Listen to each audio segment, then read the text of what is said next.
ایک دفعہ کا ذکر ہے کہ بغداد کے ایک گاؤں میں حسن نامی ایک غریب مگر ایماندار نوجوان رہتا تھا۔ وہ اپنی والدہ کے ساتھ ایک چھوٹے سے کچے مکان میں رہتا اور مزدوری کر کے اپنا اور اپنی ماں کا پیٹ پالتا۔ حسن کی ایمانداری اور سچائی پورے گاؤں میں مشہور تھی۔ ایک دن حسن کی والدہ بیمار پڑ گئی۔ حکیم نے دوائی کے لیے پیسے مانگے، لیکن حسن کے پاس ایک سکہ بھی نہ تھا۔ وہ بہت پریشان ہوا اور اللہ سے دعا کرنے لگا کہ یا اللہ، میری ماں کی مدد فرما۔ اسی پریشانی میں حسن جنگل کی طرف نکل گیا تاکہ لکڑیاں کاٹ کر بازار میں بیچ سکے۔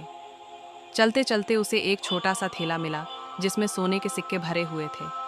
حسن حیران رہ گیا اور سوچنے لگا کہ اگر یہ پیسے میں رکھ لوں تو ماں کا علاج بھی ہو جائے گا اور میری غربت بھی ختم ہو جائے گی۔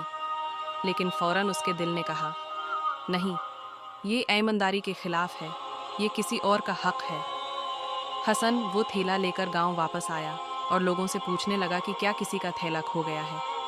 کافی دیر بعد ایک بوڑھا شخص حسن کے پاس آیا اور کہا، بیٹا، یہ تھیلا میرا ہے، میں نے جنگل میں لکڑیاں کاٹتے وقت کہیں گرا دیا تھا۔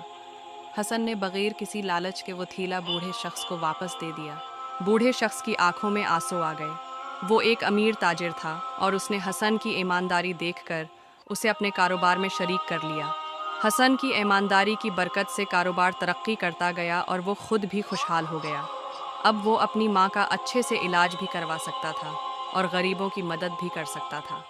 یہی سچائی اور ایمانداری کا انعام ہے کہ اللہ ہمیشہ حق پر چلنے والوں کو نوازتا ہے۔